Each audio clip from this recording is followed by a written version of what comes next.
Hello दोस्तों, स्वागत है आपका सक्सेस विद राहुल चैनल में। दोस्तों, पिछले कई वीडियो से हम लोग प्राचीन इतिहास के विषय में पढ़ रहे थे और प्राचीन इतिहास में भी हम लोग स्रोत पढ़ रहे थे कि प्राचीन इतिहास का स्रोत क्या है।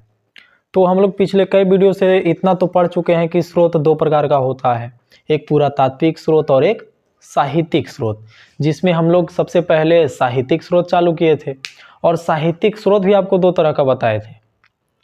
एक वैसा साहित्यिक स्रोत होता है जो आपको धर्म से रिलेटेड होता है और कुछ वैसा होता है जो धर्म से रिलेटेड नहीं होता है। तो जो धर्म से रिलेटेड होगा, धर्म से जुड़ा हुआ होगा, उसको धार्मिक साहित्य कहेंगे और जो धर्म से जुड़ा नहीं होगा उसको लौकिक साहित्य कहेंगे। तो धार्मिक साहित्य हम लोग जितना वेद उपनिषद सब था हम लोग पढ़ चुके हैं पिछले कई वीडियो में। अब जो आपको धार्मिक साहित्य बचा है, थोड़ा आपको जो आगे चैप्टर ये सब आएगा उसमें ही करा दिया जाएगा। तो धार्मिक साहित्य के बाद बारी आती है लौकिक साहित्य की। तो आज हम लोग लौकिक साहित्य जानेंगे, यानी कि वैसा साहित्य जिसका संबंध धर्म से नहीं है, यानी कि वो आपको समाज में राजनीतिक व्यवस्था ये सबसे संबंधित होगा, अर्थशास्त्र से संबंधित होगा, कुछ राजा का उसमें इतिहास होगा, ज्योतिष शास्त्र होगा, तो व्याकरण होगा, तो इस तरह से होगा और उसमें कुछ इतिहास की जानकारी भी होगी, लेकिन आपको धर्म से संबंधित नहीं होगा। कोई धर्म की बात उसमें नहीं होगी, किसी धर्म का वो आपको जो आपको एक धर्म ग्रंथ होता है उस तरह से नहीं होगा। यानी कि वेद तो हिंदू धर्म का है, सनातन धर्म का है, कुरान तो आपको इस्लाम धर्म का है, तो उस प्रकार से धार्मिक ग्रंथ नहीं होता है। तो आपको जो धार्मिक ग्रंथ नहीं है, यानी कि जो साहित्य धर्म से संबंधित नहीं है, उसको हम लोग लौकिक साहित्य कहते हैं।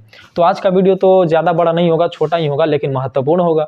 इससे कभी कभी सवाल आपको पूछ लिया जाता है कि बताइए हर्षचरित जो है किनका लेखनी है, किनके द्वारा लिखा गया है। तो इसके पुस्तक और इसके लेखक से पूछ लिया जाता है और उसमें क्या बताया गया है, यानी कि उसमें विषय क्या है, किससे संबंधित है, ये जो आपको पुस्तक है किससे संबंधित है। तो इस तरह से सवाल पूछा जाता है। तो आज हम लोग पढ़ेंगे लौकिक साहित्य। लौकिक साहित्य का अर्थ है वैसा साहित्य जो आपको जागरूकता फैलाता है, राजनीति से संबंधित है, यानी कि धर्म से संबंधित नहीं है। धर्म को छोड़कर आपको सब चीज इसमें मिलेगा, लेकिन आपको धर्म नहीं मिलेगा। तो जो आपको धर्म से इतर हो, धर्म से हट कर हो, उसे हम लोग लौकिक साहित्य कहते हैं। तो लौकिक साहित्य में हम लोग पहले अष्टाध्यायी के बारे में जानते हैं। सबसे पहला पुस्तक, इधर जितना है आपको पुस्तक है, इधर जितना है आपको पुस्तक कह लीजिए या ग्रंथ कह लीजिए, तो इस साइड आपको सब पुस्तक है, बीच में आपको इसके लेखक हैं, यानी कि जो इसके रचनाकार हैं, लेखक है, और इसमें इस पुस्तक में क्या आपको विशेष जानकारी मिलता है, तो इसमें कुछ जानकारी मिलता है इस पुस्तक में, वो भी आपको लिखा हुआ है। तो सबसे पहला पुस्तक क्या है, ग्रंथ क्या है, तो अष्टाध्यायी। अष्टाध्यायी, इसमें टोटल 8 अध्याय है, इसलिए इसका नाम है अष्टाध्यायी। और अष्टाध्यायी के लेखक आप लोग भी जानते होंगे कौन है, पाणिनि है। तो सवाल इस तरह से पूछा जाता है कि बताइए अष्टाध्यायी के लेखक कौन है, तो पाणिनि। इतना तो सब जानते हैं, लेकिन आप लोग ये भी जानते होंगे कि अष्टाध्यायी व्याकरण का ग्रंथ है, इसमें आपको व्याकरण के नियम सब मिलते हैं। प्राचीन व्याकरण ग्रंथ है, इससे प्राचीन व्याकरण ग्रंथ नहीं बराबर ही कोई है। सबसे प्राचीन व्याकरण ग्रंथ आपको कौन है, तो पाणिनि है। और हम लोग तो इतिहास पढ़ रहे हैं, तो इतिहास के विषय से यह कैसे महत्वपूर्ण है, इतिहास में यह स्रोत का काम कैसे करता है, यानी कि इतिहास की जानकारी इससे कैसे हम लोग को मिलती है। तो अगर आप इतिहास के विषय से देखिएगा तो मौर्य काल से पूर्व की जानकारी इसमें मिलती है। जैसे मौर्य काल के पहले आपको हर्यक वंश से सब हो गया, शिशुनाग वंश हो गया, नंद वंश हो गया, ये सब जो है, ये सब के बारे में आपको जानकारी मिलेगा किस पुस्तक में, तो अष्टाध्यायी। अष्टाध्यायी के लेखक कौन है, तो आपको पाणिनि है।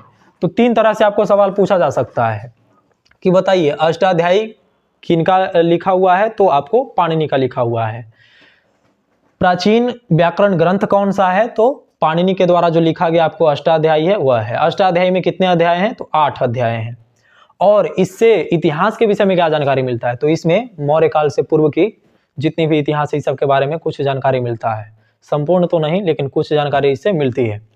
तो इतिहास के विषय से भी देखना है। दूसरा आपको है अर्थशास्त्र, और अर्थशास्त्र सिर्फ इसका नाम है, अर्थशास्त्र सिर्फ इसका विषय का बुक का नाम है, पुस्तक का नाम है, लेकिन यह पूरे तरह से राजनीति से संबंधित है। ये जो पुस्तक है पूरा पॉलिटी से संबंधित है, राजनीति का विषय इसमें है। राजा को क्या करना चाहिए, राजा को क्या नहीं करना चाहिए, किस तरह से व्यवस्था करना चाहिए, यह सब जो आपको बात है आपको अर्थशास्त्र पुस्तक में मिलेगा। यानी कि एक पुस्तक है जिसमें राजनीति की बात की गई है और उसका शीर्षक अर्थशास्त्र है। अर्थशास्त्र इकोनॉमिक्स के बात इसमें नहीं है, राजनीति से संबंधित आपको ये पुस्तक है, लेकिन इसका शीर्षक अर्थशास्त्र है। और इसके लेखक हैं चाणक्य, या जिनका नाम कौटिल्य भी मिलता है। तो इसके लेखक कौन है? कौटिल्य हैं या चाणक्य हैं। इनका नाम एक और विष्णुगुप्त भी है, तो कोई भी नाम दे सकता है, आप लोग तीनों याद रखिएगा। तो अर्थशास्त्र जो पुस्तक है किससे संबंधित है? राजनीति से संबंधित है। इसमें लिख लीजिएगा कि यह संबंधित है राजनीति से। तो राजनीति से संबंधित पुस्तक का नाम क्या है? आपको अर्थशास्त्र। भले शीर्षक आपको अर्थशास्त्र है, आपको सवाल पूछ दिया जाएगा कि अर्थशास्त्र का संबंध किससे है, अर्थशास्त्र जो पुस्तक है उसका संबंध किससे है, तो पहला ऑप्शन अर्थशास्त्र ही रहेगा। दूसरा में आपको राजनीति रहे या कुछ रहे, लेकिन सही ऑप्शन होगा आपको राजनीति। लेकिन आपको भ्रमित करने के लिए अर्थशास्त्र भी ऑप्शन में रहेगा, तो ये आपको ख्याल रखना है। अच्छा, अर्थशास्त्र तो आपको राजनीति से संबंधित है, लेकिन इसके अंदर अगर आप जाकर देखिएगा तो आपको मौर्य काल की जानकारी भी मिलती है। आप पढ़े होंगे कि नंद वंश का एक राजा था, अगर नहीं पढ़े तो हम लोग आगे पढ़ेंगे। नंद वंश का अंतिम राजा था घनानंद। घनानंद के दरबार में ही आपको चाणक्य रहा करते थे। और आप लोग को सिकंदर की कहानी एक पिछले वीडियो में हम बताए थे कि सिकंदर आया था यहाँ पे भारत में आक्रमण करने, ब्यास नदी के पास पहुंच गया था। तो ये जो चाणक्य हैं घनानंद को चेतावनी देने जाते हैं कि तुम्हारा दुश्मन तुम्हारे राज्य के सीमा पर आपको आकर खड़ा है, और घनानंद भोग विलासता में लगा हुआ था। घनानंद ऐसा एक शासक था जो भोग विलासता में लगा हुआ रहता था। तो घनानंद को समझाने आते हैं चाणक्य, विष्णुगुप्त या फिर कौटिल्य कह लीजिए, लेकिन इनका अपमान किया जाता है, इनको धक्का देकर भगाया जाता है कि हमको भोग विलास करने दो, तुम बताने वाले कौन होते हो। तो चाणक्य जो है बहुत एकदम गुस्सा हो जाते हैं घनानंद से, और उस वहीं पर प्रण लेते हैं कि जब तक हम घनानंद का विनाश नहीं करेंगे तब तक अपना शिखा, जो उनका चोटी खुल गया था उनके अपमान से, हम नहीं बांधेंगे। तो ऐसा कसम खाते हैं। एक बच्चा को गोद भी लेते हैं, उसको फिर पूरा युद्ध कला जितना इनके पास ज्ञान था सब सिखाते हैं। और फिर इसके बाद वो जो बच्चा है उसी का नाम था आपको चंद्रगुप्त मौर्य। और चंद्रगुप्त मौर्य फिर घनानंद का विनाश करता है और फिर एक मौर्य वंश का स्थापना करता है, और फिर उसका फिर वंशज चलने लगता है। तो मौर्य काल जो है, मौर्य वंश जो है, इसके बारे में जानकारी भी आपको कहाँ से मिलता है? तो एक पुस्तक चाणक्य का है जिसका नाम है अर्थशास्त्र। तो मौर्य काल की जानकारी आपको कहाँ से मिलती है? अर्थशास्त्र से। ऐसा बात नहीं है कि सिर्फ हम अर्थशास्त्र से ही मौर्य काल की जानकारी मिलती है, और भी पुस्तक है, लेकिन मौर्य काल की जानकारी आपको एक पुस्तक है अर्थशास्त्र, उससे भी मिलती है। और इसके रचनाकार कौन है? तो कौटिल्य हैं, चाणक्य हैं या विष्णुगुप्त हैं, कुछ भी बोल सकते हैं, तीनों नाम इनका ही है। और इसका संबंध किस विषय से है? तो राजनीति से है। अगला आपको है बुद्ध चरित्र। प्राचीन इतिहास में देखिएगा तो एक बहुत ही महत्वपूर्ण धर्म है आपको बौद्ध धर्म, और बौद्ध धर्म के प्रणेता प्रवर्तक महात्मा बुद्ध, गौतम बुद्ध। गौतम बुद्ध के विषय में पढ़िएगा, यानी कि प्राचीन इतिहास पढ़ रहे हैं तो गौतम बुद्ध के चरित्र के बारे में, उनके जीवन चरित्र के बारे में अगर आप बहुत बढ़िया से जानना चाहते हैं तो एक बहुत ही अच्छा पुस्तक आपको है बुद्ध चरित्र। और यह किसके द्वारा लिखा गया है? तो अश्वघोष के द्वारा लिखा गया है।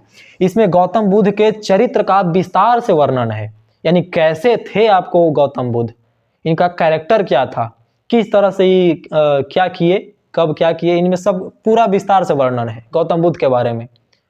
तो अगर आप गौतम बुद्ध के विषय में पढ़ना चाहते हैं तो आपको कौन सा पुस्तक पढ़ना चाहिए? तो बुद्ध चरित्र। तो बुद्ध चरित्र से भी हम लोग इतिहास जानकारी मिलता है हम लोग को, यानी कि इतिहास का यह भी स्रोत हो गया बुद्ध चरित्र। इसके लेखक कौन है? तो अश्वघोष। अगला है आपको महाभाष्य। महाभाष्य किनके द्वारा लिखा गया है? पतंजलि। ऐसे पतंजलि आप लोग जानते होंगे कि योग गुरु रहे, योग गुरु यानी कि इनका योग से संबंध रहा, लेकिन इनका जो पुस्तक है महाभाष्य, योग तो इसमें है, योग है सबके बारे में विषय में चर्चा है, लेकिन इसमें शुंगों का इतिहास भी मिलता है। शुंगों का इतिहास, शुंग वंश भी एक पढ़ना है। मगध साम्राज्य जब पढ़िएगा तो हर्यक वंश, शेषुनाग वंश, नंद वंश, फिर मौर्य वंश, और फिर पढ़ना है आपको शुंग वंश। तो शुंग का जो इतिहास मिलता है आपको महाभाष्य में मिलता है। और महाभाष्य किनके द्वारा लिखा गया है? तो आपको पतंजलि के द्वारा लिखा गया है। पतंजलि ऐसे योग गुरु थे, लेकिन इनका जो पुस्तक है महाभाष्य, उसमें शुंग जितना शासक है उसका कुछ इतिहास भी मिलता है। और शुंगों का इतिहास कालिदास जो थे, कालिदास के एक पुस्तक है मालविकाग्निमित्रम, तो मालविकाग्निमित्रम में भी जो कालिदास के द्वारा लिखा गया, इसमें भी शुंगों का इतिहास मिलता है। तो ऐसे बहुत सारे पुस्तक हैं कालिदास के जो आपको लिखा गया है इनके द्वारा, और उसमें इतिहास का वर्णन मिलता है, जैसे मेघदूतम भी नाम सुने होंगे आप लोग। तो बहुत सारा पुस्तक है, लेकिन इसमें इतिहास के विषय से हम लोग को देखना है, यानी कि इतिहास की जानकारी कौन से पुस्तक से मिलता है हम लोग को। तो कालिदास का एक पुस्तक है मालविकाग्निमित्रम, इसमें किसका इतिहास है, तो शुंगों का इतिहास है। शुंगों के राजनीति का इसमें पूरा विस्तार से चर्चा है, यानी कि शुंगकालीन राजनीति, कैसे राजनीति चलता था उस समय, शुंग जब यहाँ पे शासन किया करते थे। और इसके बाद है आपको राजतरंगिणी। तो राजतरंगिणी के लेखक आपको कल्हन हुए, राजतरंगिणी के लेखक कल्हन।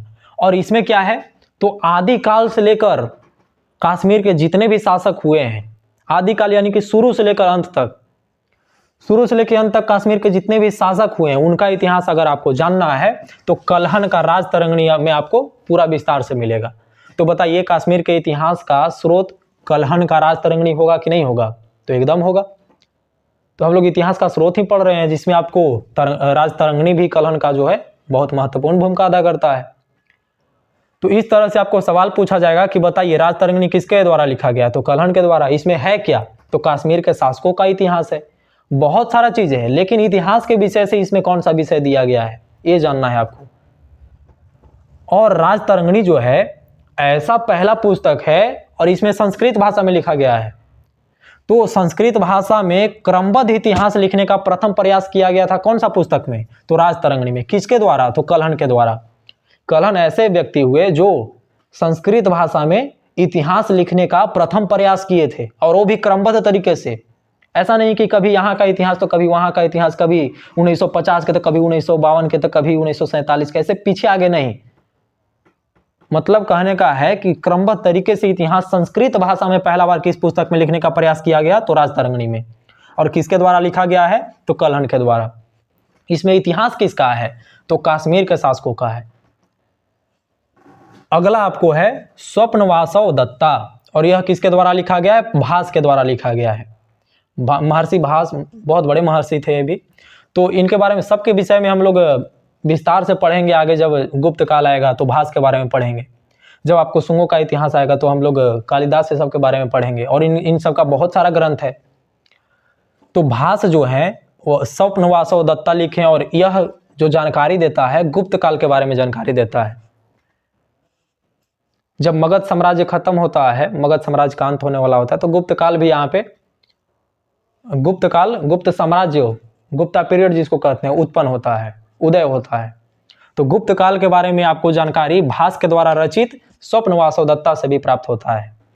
तो गुप्त काल का स्रोत आपको क्या हो जाएगा, तो भास द्वारा रचित स्वप्नवासव दत्ता, और एक है आपको गार्गी संहिता। गार्गी संहिता गार्गी के द्वारा लिखा गया है। ऐसे तो ये ज्योतिष ग्रंथ है, गार्गी का संबंध ज्योतिष से है।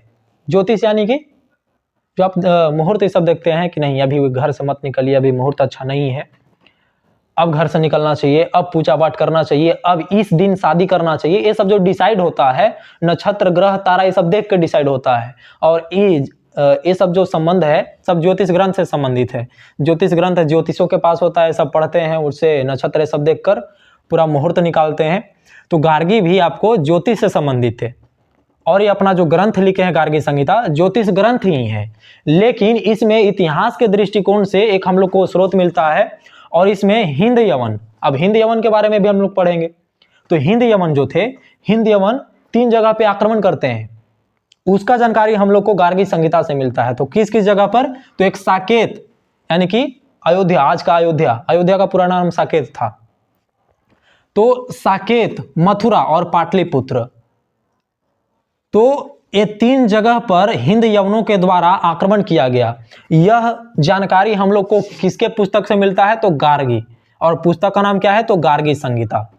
और यह मूल रूप से है कौन सा पुस्तक, तो ज्योतिष ग्रंथ है, लेकिन इसमें इतिहास की भी जानकारी मिलती है। अगला आपको है हर्षचरित। हर्षचरित वान भट्ट के द्वारा लिखा गया है। आपको गुप्ता पीरियड के बाद आपको फिर हर्षवर्धन का शासनकाल ये सब भी पढ़ना है।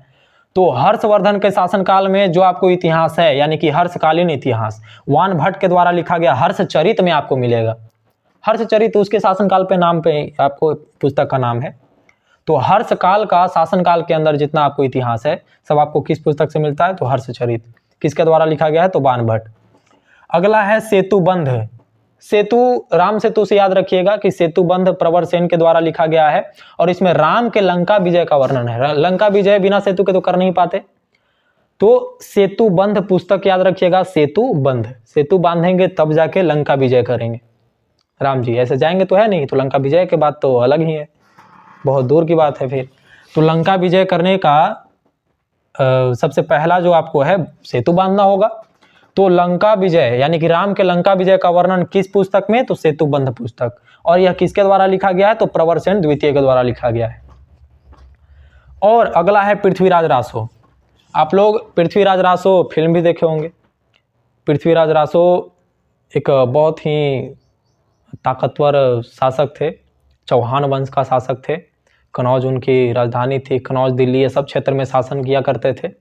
हम लोग पढ़ेंगे भी। मोहम्मद गौरी आता है, कई बार युद्ध करता है, हर एक बार हार जाता है, लेकिन अंतिम बार एक बार पृथ्वीराज चौहान हार जाते हैं। तो पृथ्वीराज चौहान का पूरा इतिहास आपको एक पुस्तक में मिलता है जो उनके परम मित्र के द्वारा लिखा गया है। पृथ्वीराज चौहान और उनके एक परम मित्र थे चंद्रबरदाई। दोनों लंगोटिया यार थे बचपन से। एक तो उनके दरबार में रहा करते थे, लेकिन पृथ्वीराज चौहान जो थे राजकुमार थे और बाद में मतलब राजा भी बनते हैं, सम्राट भी बनते हैं। तो दोनों मित्र तो थे। और पृथ्वीराज चौहान जो थे, इनके बारे में जानकारी आपको पृथ्वीराज रासो पुस्तक से मिलेगा। और यह हिंदी साहित्य का पहला पुस्तक है। हिंदी साहित्य में अगर कोई पहला ग्रंथ लिखा गया तो वह है पृथ्वीराज रासो। हिंदी भाषा का पहला ग्रंथ है। तो हिंदी साहित्य का प्रथम ग्रंथ कौन हो जाएगा? तो पृथ्वीराज रासो। लेकिन हम लोग तो इतिहास के विषय से पढ़ रहे हैं, तो इतिहास इसमें किसका मिलता है? तो पृथ्वीराज चौहान का मिलेगा। चंद्रबरदाई के द्वारा लिखा गया है, इसमें पृथ्वीराज चौहान का इतिहास मिलेगा। इसमें आपको मोहम्मद गौरी का इतिहास मिलेगा। इसमें आपको चौहान वंश का इतिहास मिलेगा। तो पृथ्वीराज चौहान, चंद्रबरदाई, इनकी मित्रता के बारे में भी हम लोग पढ़ेंगे, इनके शासनकाल के बारे में भी पढ़ेंगे। तो पृथ्वीराज रासो जो है हिंदी साहित्य का प्रथम ग्रंथ है। अगला है रसमाला और एक है कीर्ति कौमुदी। यह दोनों के लेखक कौन है? तो सोमेश्वर। इसमें आपको गुजरात में एक चालुक्य वंश था, तो गुजरात के चालुक्य वंश की जानकारी किस पुस्तक से मिलता है? तो रसमाला और एक कीर्ति कौमुदी। दोनों के लेखक कौन है आपको? तो सोमेश्वर। एक पुस्तक है वृहत कथा, जिसके गुणाढ़ लेखक हैं, और इसमें आपको आंध्र प्रदेश और दक्षिण भारत के इतिहास की जानकारी मिलती है। और इसे आंध्र का महाभारत भी कहा जाता है। आंध्र का महाभारत किसे कहा जाता है? तो बृहत कथा को। एक और आपको पुस्तक है नवसाहसांक चरित, और इसके हैं आपको पद्मगुप्त। और इसमें मालवा के परमार वंश जो थे, परमार वंश के शासकों की जानकारी आपको मिलता है नवसाहसांक चरित से। एक और आपको है रामचरित यहाँ पे है। रामचरित मानस जो है अलग है, तुलसीदास के द्वारा जो लिखा गया है रामचरित मानस, वो अलग चीज है। और यहाँ सिर्फ है रामचरित। तो रामचरित जो है इसके लेखक हैं संध्याकार नंदी। और इसमें किस वंश की जानकारी हम लोग को मिलता है? तो बंगाल में एक वंश था पाल वंश, और पाल वंश के एक राजा थे रामपाल। तो रामपाल के विषय में अगर आपको बहुत विस्तार से जानना है तो आपको इस पुस्तक को, रामचरित पुस्तक को पढ़ना चाहिए। और इसके लेखक कौन है? तो संध्याकार नंदी। तो इधर है आपको पुस्तक, इधर लेखक, और इसमें क्या हम लोग को इतिहास में जानकारी मिलता है, क्या स्रोत मिलता है। तो इतिहास के विषय से ये सब पुस्तक देख रहे हैं। ये सब पुस्तक का संबंध और विषय से भी है, लेकिन इतिहास के विषय से क्या संबंध है ये सब देख लिए। तो ये सब जितना भी साहित्य धर्म से संबंधित नहीं है, इन सभी को हम लोग लौकिक साहित्य कहते हैं। तो लौकिक साहित्य, उनके लेखक कौन है और वह उसका संबंध क्या है। तो ये 3 सवाल आपको पूछा जा सकता है। तो स्क्रीनशॉट ले लीजिएगा या लिख लीजिएगा और याद कर लीजिएगा। तो आज का वीडियो तो बहुत छोटा ही है लेकिन महत्वपूर्ण है। तो उम्मीद करते हैं कि आपको समझ में आया होगा। तो आज का वीडियो इतना ही रखते हैं। धन्यवाद।